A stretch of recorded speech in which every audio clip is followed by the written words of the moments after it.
No sé cuántos seremos aquí que tenemos más de 30. Evidentemente hay los jóvenes que tienen menos de 30, los que somos jóvenes eternamente como yo. Peter Pan me dicen. Pero imagino que debe haber unos cuantos más de 30. Yo quisiera hacerles escuchar un sonido, pero no quiero que me digan qué es. Quiero que solamente me levanten la mano si saben de qué se trata, ¿sí? Si no saben qué es, no levanten la mano. ¿Estamos de acuerdo, sí o no? Está fácil la cosa. Antonio, ¿puedes poner el ruido, por favor?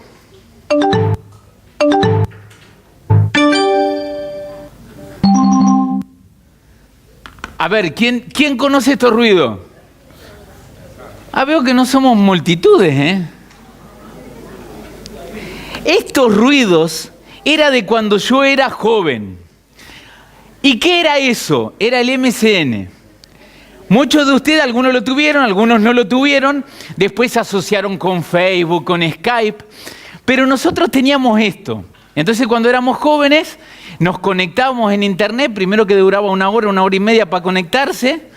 Y cuando te podías conectar o tenías que ir a un locutorio, como llamaban en Argentina, ibas, pagabas €1, un peso en argentino, y te podías conectar durante una hora. Y entonces aparecía, teneten, y era que alguien se conectaba. Y entonces en ese momento tú podías elegir si estabas en línea, si estabas ocupado, si estabas desconectado, tú podías elegir. Y lo que era interesante era que por ahí en algún momento tú tenías una hora por día, en todo caso yo tenía una hora por día, entonces yo oraba para que en ese momento se conectaba la chica que yo quería que estuviese ahí. Y el problema era que cuando se conectaba y aparecía el muñequito en verde, ¿saben lo que me pasaba? Le ponía, no, esperen, déjenme contarles. Entonces yo escribía, hola, ¿cómo estás? Y le ponía, ¿estás conectada? ¿Estás ahí? Y ahí, no sé por qué, aparecía el muñequito rojo. La persona se ha desconectado. Y es cierto que esto a mí me marcó mi adolescencia. El hecho de poder comunicar a través de estos medios. En esa época mandar un mensajito de texto costaba una fortuna y no todos teníamos teléfonos celulares. Entonces era el mejor medio de estar conectados. Y tomando esta ilustración y sobre todo para los que tenemos un poquito más de 30 años, yo quiero hacerle esta pregunta.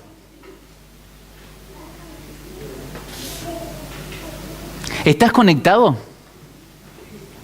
¿Estás conectada con el Señor? Hace algunos sábados atrás yo prediqué sobre Juan capítulo 15. Yo soy la vid. Ustedes, si están en mí, si permanecen en mí, si hay relación conmigo, si están conectados conmigo, llevarán, ¿qué cosa? Error. Llevarán mucho fruto. Y estuvimos hablando de esto, de permanecer en Cristo. Y unos sábados más tarde, Adán y David y el pastor Rolón Meyer hablaron sobre la oración. Y hoy por hoy, para poder estar conectado con Dios, no tenemos 20.000 formas diferentes de hacerlo. Tenemos solamente, yo creo que 3. Hay 3 maneras concretas de poder estar comunicado con Dios. Primero, la manera con la cual Dios nos comunica con nosotros, con la cual Él nos habla. ¿Y qué es? Su palabra, la Biblia. Y ya hablaremos en otras predicaciones sobre el estudio de la Biblia, sobre la lectura de la Biblia. ¿Qué otra cosa necesitamos para estar conectados con Dios? La oración, nosotros que podamos hablar con Dios. Y hay otra cosa más que nos ayuda a estar conectados. La adoración. No solamente el canto, sino la adoración. Ahora, hace muchos años atrás, cuando me bauticé, a mí me habían dicho que la oración que funcionaba, la oración eficaz, era la oración de rodillas. ¿Escucharon hablar de eso alguna vez, sí o no? Que había que poner, por ejemplo, los zapatos más abajo de la cama para poderse arrodillar a la mañana y buscarlo, y entonces ya estabas de rodillas para orar. Y entonces me habían dicho que si yo quería orar tenía que ponerme de rodillas. Entonces cada vez que yo oraba, para mí era lógico, ¿qué cosa? Ponerme de rodillas, ¿sí? Era lógico. El problema es que después me encontré con un texto bíblico, porque yo recién me había convertido, que decía lo siguiente: orar sin cesar. Y yo dije, ahora se me complicó la vida, porque quiere decir que tengo que andar caminando de rodillas. Nunca se pusieron a pensar en eso. ¿Cómo hago ahora? ¿Qué quiere decir esta frase de orar sin cesar? ¿Qué quiere decir tener esa comunión permanente con nuestro Padre? Saben, nosotros los adventistas, y es una crítica personal que hago a mí mismo, nos hemos focalizado solamente en un tipo de oración. Y esto es por la cultura que teníamos nosotros antes. Es decir, la oración que a nosotros nos toca es la oración que nos ponemos, que nos contractamos, que nos ponemos cerrados, que nos humillamos delante de Dios y que estamos delante de Él. Pero ¿qué dice la Biblia? Porque las formas, hay veces que termina matando el fondo. La forma de cual practicamos o no practicamos diferentes cosas terminan quizás alejándonos de Dios. Y es por eso que quiero hacerle una especie de simplificación de las diferentes formas que tendríamos de orar. Y cuando ustedes vean las siguientes formas que tenemos de orar, se van a dar cuenta por qué Pablo pudo decir: orad sin cesar. Fíjense en lo que dice la Biblia. La Biblia dice en Primera de Crónicas que se puede orar sentado, ¿sí? Hay mucha gente que cuando se levanta de la cama toma un tiempo para sentarse y poder compartir y hablar con Dios. Hay otra gente que va a decir inclinado. Estas son una de mis posiciones preferidas, no sé a ustedes, pero el de rodilla hay veces que te termina haciendo mal la rodilla, pero inclinado es otra cosa. Pero la cosa no termina ahí, también hay la oración de rodilla y todos con ejemplos bíblicos lo que tienen ahí. Hechos 9:40 dice que Pedro se puso de rodillas. Pero estar de rodillas y estar inclinado no es el mismo sentido. Hay diferentes formas y por esas formas podemos estar permanentemente en oración. Hay la oración de pie. Pónganse de pie, vamos a orar. No se pongan de pie, solamente un ejemplo. Estoy explicando. Otra forma puede ser caminando. En Segunda de Reyes, ¿se acuerdan cuando Eliseo tiene que sanar? Entonces va a ir caminando de un lugar a la pieza al otro y en el texto hebreo habla de caminar, ir orando mientras que uno camina y no de rodillas, sino caminando como una persona normal. Otra forma puede ser esta, postrado. ¿Escucharon hablar alguna vez de esto de no, porque en el culto divino hay que ponerse de rodillas para orar al Señor? ¿Han escuchado esto, sí o no? Yo lo escuché, en mi iglesia era así. Todos los sábados cantábamos, oh Señor, al orar, y todo el mundo inclinado de rodillas. Lo que la gente decía, ¿por qué había que ponerse de rodilla? Era porque era la posición en la cual uno se sometía a Dios. Y a todo el que piensa así, le quiero decir que ese tipo de oración, ese tipo de forma es completamente erróneo. La verdadera oración para estar postrado delante de Dios es estar acostado, la cabeza contra el suelo. ¿Saben quién va a orar así? Bueno, ahí lo tienen los ejemplos, ¿no? En Mateo capítulo 26, versículo 39. Pero David, ¿se acuerdan? Cuando está orando para que no se muera su primer hijo con Betsabá, ¿qué va a hacer? Dice que estaba postrado, tirado en el piso orando. Ahora díganme cuándo fue la última vez que ustedes se acostaron en el piso para orar. Ahora cuando terminemos el culto nos acostamos todos y oramos acá en el cemento. Lindo, ¿no? Hay diferentes formas. Y hay veces que insisto con esta frase, la forma termina matando el fondo. Y ahí es donde viene un problema. Un último tipo, levantando las manos. Pero miren chicos, si ahí le pido a Eloy que venga a tocar el piano, no vengas Eloy, pero le pido que ponga a tocar el piano y nos ponemos a cantar y yo me levanto las manos así, ustedes seguro, no todos, espero que no todos. ¿Qué le pasó al pastor? Es medio carismático este pastor, medio evangelista. ¿Qué está haciendo este pastor que se pone a orar así? Ahora, es la Biblia que dice, orad con las manos levantadas. ¿Alguno fue a Turquía? Sí, sé que hay dos que estuvieron en Turquía, en Istambul. ¿Hay otra gente que ha ido a Turquía? 4 personas tenemos, conmigo 5.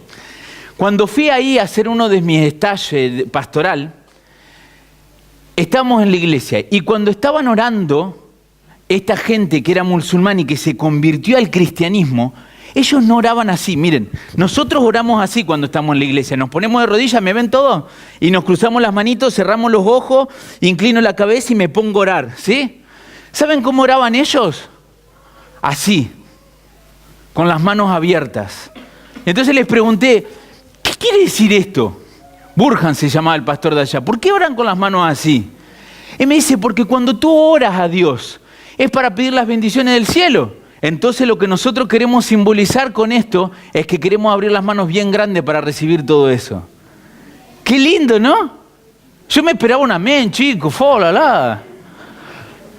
bonito! Orar con las manos levantadas para decirle, Señor, queremos recibir esas bendiciones del cielo. La forma, hay veces, que mata el fondo. Orar sin cesar. ¿Qué quiso decir Pablo con esto? ¿Qué quiere decir Pablo cuando me dice orar sin cesar? ¿Tú has intentado pasar todo el día orando? Evidentemente que si tú pensabas que es solamente de rodilla, ahora espero que por lo menos ya te vayas con esta idea de que orar no es solamente de rodillas, no es solamente postrado, no es solamente en tu cama, sino que es en toda tu vida. Las formas no importa. Lo que importa es orar sin cesar. Ahora, ¿qué quiere decir esto? Miren, les propongo que estudiemos este texto que se encuentra en Mateo y nos vamos a quedar acá en Mateo. Mateo capítulo 6 es la ocasión en la cual Jesús va a hablar con sus discípulos y está hablando también dando una lección sobre cómo hay que orar. El Padre Nuestro que tanto conocemos, que la Iglesia Cristiana Mundial ha conocido tanto, viene de aquí.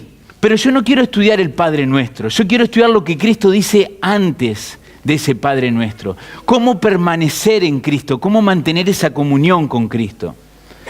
Miren lo que dice Jesús. Y cuando ores, no seas como los hipócritas, porque ellos aman el orar de pie en las sinagogas y en las esquinas de la calle. La versión mía en mi Biblia decía, y cuando ores no seas como los adventistas, porque ellos aman orar de pie los sábados en las iglesias. No, mentira, no dice eso. Para ser vistos por los hombres. De cierto os digo que ya tienen su recompensa. Mas tú cuando ores, entra en tu aposento y cerrada la puerta, ora a tu Padre que está en el secreto, y tu Padre que ve en lo secreto, te recompensará en lo público. Miren, amigos, el enemigo siempre trabajó con los extremos. Siempre. Siempre lleva a la gente a un extremo o la lleva al otro extremo. Y ustedes quizás me tienen que decir, pero ¿y qué tiene que ver eso? Eso tiene que ver con esto. El primer extremo era que la oración es de rodillas en mi cuarto, cuando me levanto, cuando me acuesto, que solamente ahí el sábado a la mañana en la iglesia. Pero el otro extremo es lo que se viene generando ya desde hace algunos años, varios años, que Dios está en todos lados, que Dios está en mi corazón y que Él no necesita que yo tome ese tiempo para orar, que la Biblia dice orar sin cesar y entonces lo más importante es que yo hable con Dios y se finí, y ya está, y basta. Perdóname, amigo, pero acá Jesús dice lo contrario. Acá Jesús dice que hay que tomar un momento en el día para ir y orar en privado. Es decir, tu oración sin cesar, hablar con Él continuamente en tu corazón, comunicar con Él, está muy bien. Pero Cristo dice que tienes que tomar un momento en el día. Yo les voy a dar un ejemplo para los que están casados. Yo puedo estar todo el día en mi casa trabajando en la oficina. Y al final del día, mi esposa me dice, amor, no hemos compartido nada juntos. No hicimos nada, no hablamos, no... ¿Cómo que no estuvimos juntos? Yo estuve acá en la casa, estuve arriba, vos estuviste aquí, comimos juntos al mediodía, hasta oramos juntos. ¿Cómo que no estuvimos juntos? Y a mí durante muchos años me costó entender qué era lo que quería decir esto que no estuvimos juntos y estábamos juntos. ¿Sí o no? Para nosotros los hombres, ¿estuvimos juntos o no estuvimos juntos? Claro que estuvimos juntos. Después me puse el decodificador y entendí que ella lo que me quería decir, que yo no tuve un tiempo especial dedicado para nuestra pareja. Y cuando el pobre hombre que tiene delante de usted entendió esto, Mi matrimonio cambió porque yo empecé a entender que lo que ella quería no era que le diera el día entero, no era que le bajara las estrellas ni la luna. Ella lo que quería era pasar un momento de calidad conmigo, un momento en el cual yo la escucho, en el cual que hablamos, en el cual dejo mi teléfono, dejo tener un momento especial. Ahora, si en la Biblia hay tantos ejemplos de pareja, si hay tantos ejemplos en el cual Dios dice que Él es el esposo y que la iglesia es la mujer, por algo será, ¿no? ¿Por qué? Porque Él sabe que tenemos que tomar un momento de calidad con Él. Y esto se aplica en todos los sentidos. Ahora, al principio dice no seas hipócritas. ¿Saben que la palabra hipócritas es una transliteración? Es decir, se la agarró del griego, se la puso en latín y después se la puso en español. La palabra hipócritas en griego es prácticamente la misma. ¿Y qué quiere decir hipócrita? Una de las definiciones que se pueden dar y que yo creo que han escuchado es ponerse una máscara, como en los carnavales, poner una careta, fingir algo que no es. Voy el sábado a la iglesia, ¿no? ¿Cómo voy a estar con la cara larga? Todo cristiano tiene que ser siempre alegre. No voy a estar con cara larga, tengo que ir contento. Y entonces metemos careta de sonrisa. En Argentina es una expresión muy conocida. ¿Qué careta que sos? Así se dice. ¿Diciendo qué cosa? Diciendo, qué hipócrita. Fingís una cosa que en realidad no sos. Eso es lo que dice Dios. Ahora, mira, yo puedo ver que alguien levante la mano. No lo hagan porque si no les va a dar vergüenza después. ¿Alguien podría levantar la mano y decir que no cree que Dios sepa toda cosa? ¿Alguien puede decir, yo no creo que Dios sepa lo que yo necesito en mi vida? Por eso, no levanten la mano.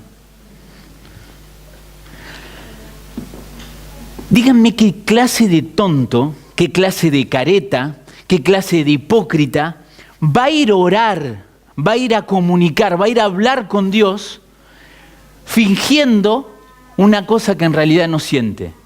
¿Alguien puede ser tan tonto para hacer eso?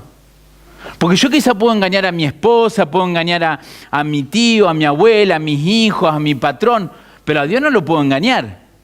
Ahora, ¿quién puede ser tan tonto de decir no seas como los hipócritas?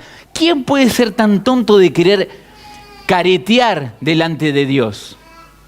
Yo creo que nadie. Ahora, ¿por qué podemos ser un careta? ¿Por qué podemos ser un hipócrita? Miren lo que dice ahora, versículos 7 y 8. Y orando, no uséis vanas repeticiones, como los gentiles que piensan que por su palabrería serán oídos. No os hagáis, pues, semejante a ellos. ¿A quién? A los hipócritas. Porque vuestro Padre sabe de qué cosa tenéis necesidad antes que vosotros le pidáis. Primer punto que vimos hoy, orar sin cesar. Segundo punto que vimos es la forma no me puede impedir el orar sin cesar. Tercer punto, necesito tomar un momento en el día para poder compartir con Dios un momento de calidad. Y el cuarto punto que quiero compartir con ustedes, Dios no tiene necesidad que tú le digas lo que tú necesitas. ¿Ustedes están entendiendo lo que les quiero decir? La pregunta que yo espero que se estén haciendo en sus corazones es, si Jesús, si Dios no tiene necesidad de saber que yo necesito eso, ¿por qué voy a seguir orando? ¿Por qué va a decir orar sin cesar? ¿Por qué voy a ser un hipócrita si trato de comunicar con Dios? El secreto está en esto. ¿Ven esta frase que dice, no uséis vanas repeticiones? Es una frase. Déjenme decirle que en griego es una sola palabra. No es toda una frase, es una palabra. Y la palabra es batologeo. Batologeo. Y ustedes dicen, ¿y qué tiene que ver con todo esto? Tiene mucho que ver. Logeos es la forma de pensar. Pero cuando se le agregaba la palabra batologeos, logos y bato, y se le agrega este prefijo batos, batos era el tartamudo, era el que no podía hablar bien. Es una de las explicaciones. Y entonces con el uso en el griego clásico, la palabra batalogeos, quería decir alguien que hablaba sin pensar, alguien que habla insensatamente, alguien que habla repitiendo cosas vanas, alguien que habla por hablar. Miren, nosotros en español tenemos una sola palabra para decir hablar. Yo me preparo para hacer esta predicación, estudio, leo, preparo mi PowerPoint, vengo delante de ustedes y estoy hablando, ¿sí? Pero ahora hay un bebito que está pensando a balbucear algunas palabras y que decimos, ay, mira cómo está tratando de hablar ya. ¿Sí o no? Y tenemos la misma palabra. Ahora, estos griegos lo habían entendido que hay gente que habla sin censar. Y Mateo, cuando escribe este evangelio, no es tonto. Y dice, mira, tú puedes ser un hipócrita si te pones a hablar delante de Dios cosas sin pensar, sin razonar. Logos quiere decir palabra, pero quiere decir razonamiento. Si tú te pones a orar sin pensar, sin razonar a lo que estás diciendo, Dios, Jesús, dice que eres un careta, dice que eres un hipócrita. Vamos a dar un ejemplo. Yo imagino que todos acá son cristianos y la mayoría de ustedes deben hacer una oración para orar antes de comer, ¿sí? Ahora, miren, esa oración antes de comer seguramente debe ser algo así. Padre nuestro que estás en los cielos, gracias por estos alimentos en el nombre de Jesús, amén. Primer tipo. Segundo tipo de oración que yo he escuchado. Padre nuestro que estás en los cielos, santificado sea tu nombre, bendice estos alimentos y dáselo a los que no los tienen. En el nombre de Jesús, amén. Y yo siempre hago un chiste, che, y ahora vamos a ir a repartir esto porque me parece que no va a alcanzar para todo el mundo que no tiene que comer. ¿Estás pensando en lo que dices? De verdad. ¿Cuántas oraciones hacemos al día que no tienen ningún sentido? Les voy a poner otro ejemplo. Yo como cristiano estoy convencido que la mañana cuando me levanto tengo que orar, tengo que tener ese momento de comunión con el Padre. Y a la noche antes de acostarme creo que tengo que tener ese momento de orar. Acostado, arrodillado, sentado, hay que tener el momento de comunión, ¿sí o no? Entonces cuando me levanto digo, Padre nuestro, gracias te doy por esta noche de descanso, te pido ahora que me acompañes en este día, que tu Santo Espíritu pueda estar conmigo y que me ilumines. Gracias por la noche que me diste en el nombre de Jesús, amén. Y ahí me levanto para salir a trabajar en el día. Entonces cuando voy a ver a mi hija que la tengo que levantar, veo que pobrecita está con fiebre. Y que se hizo pipí, que hay que ensuciar, que está todo sucio, que hay que limpiar. Entonces digo, bueno, ya comenzó bien el día. Vamos abajo, está nerviosa, está enferma. Me voy, la llevo a la escuelita, la dejo en la escuelita, me voy a trabajar. A las 10 de la mañana la maestra me llama y me dice, tiene que venir a buscarla porque su hija está enferma. Entonces vuelvo, entonces hablo con mi esposa me dice, yo no puedo ir. Al mediodía llego y mi esposa me dice, no tuve el tiempo de preparar la comida, la nena está enferma, hay que llevarla al hospital. Entonces cuando voy para el hospital el auto se me rompe. Lindo día, ¿no? Pero como siempre, la vida es así para todo aquel que es buena gente, ¿no? Y para el que no también.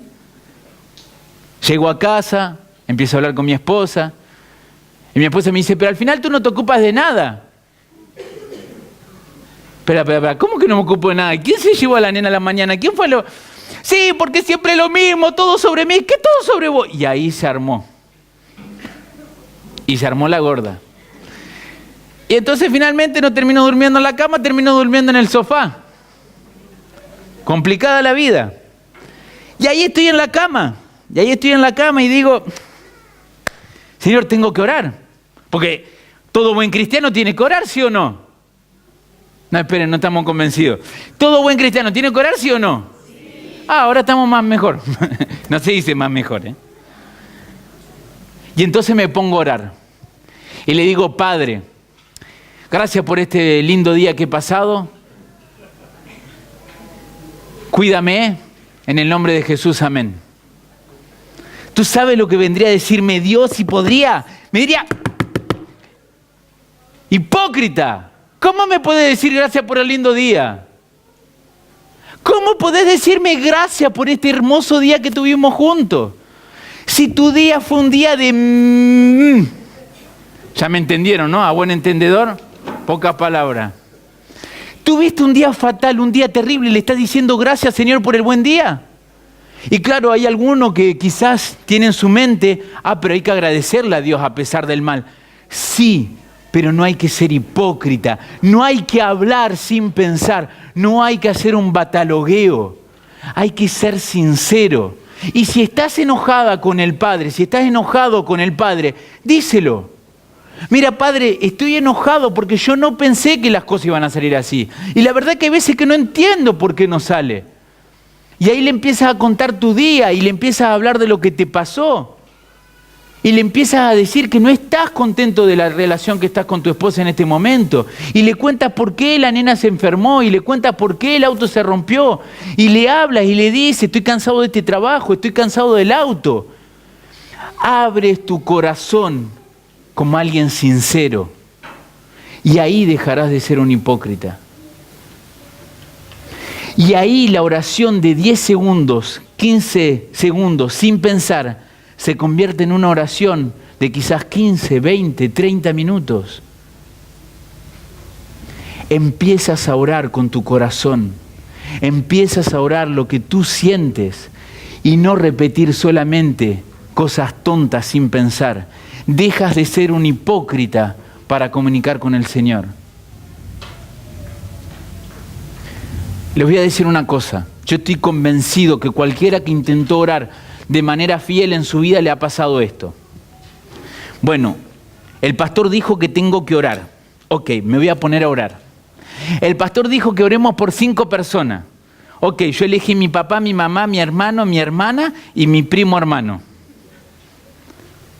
Y uno se pone a orar por esas 5 personas. Entonces empieza a orar. Querido Padre, te doy gracias por este día. Y bueno, y la verdad que estoy bien. Y mira, el pastor dijo que quería hablar de esto.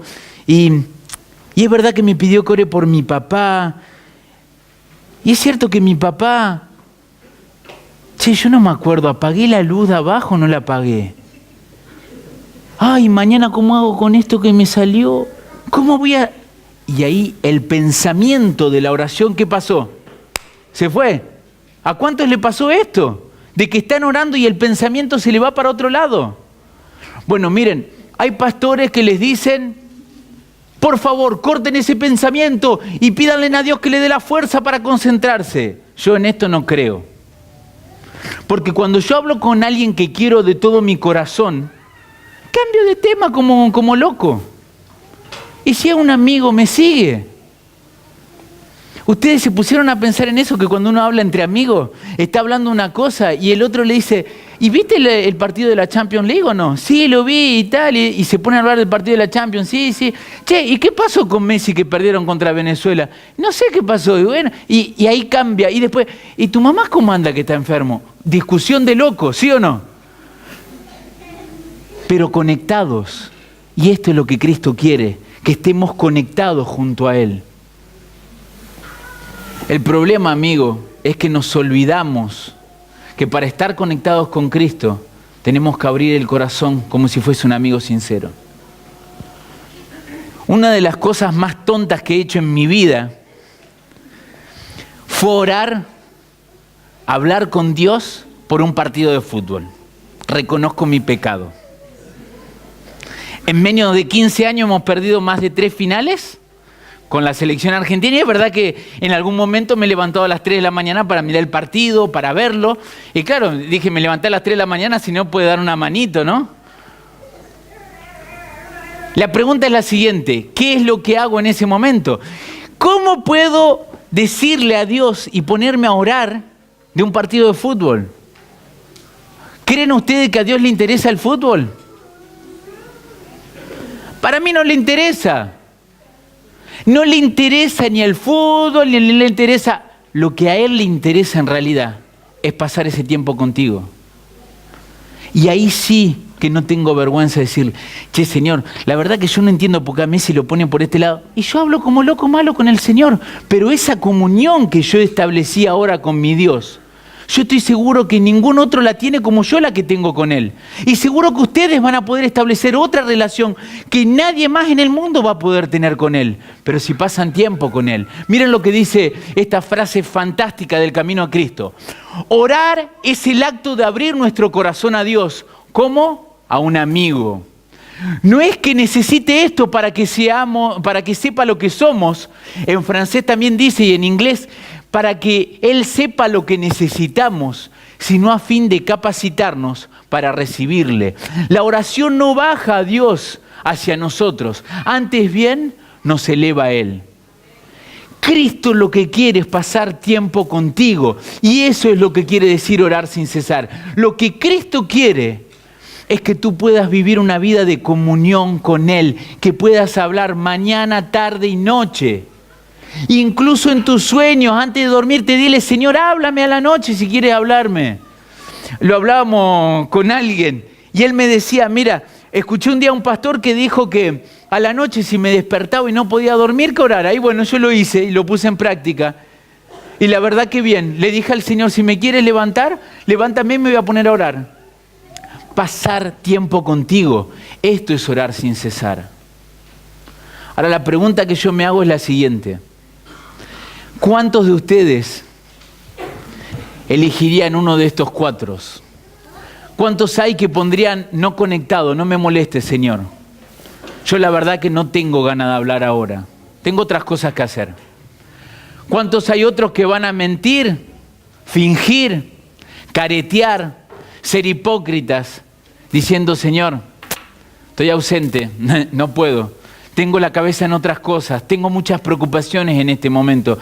Te pido perdón, Señor, pero ahora no puedo. Quizás hay otros que van a decir, no es el momento. En este momento tengo muchas cosas que tratar. Pero quiero creer inocentemente que la mayoría de ustedes van a aceptar estar conectados con el Señor. No solamente hoy, sino la semana, el mes, el año. Tener una vida de comunión con Cristo. Orar sin cesar, mis amigos. Amén.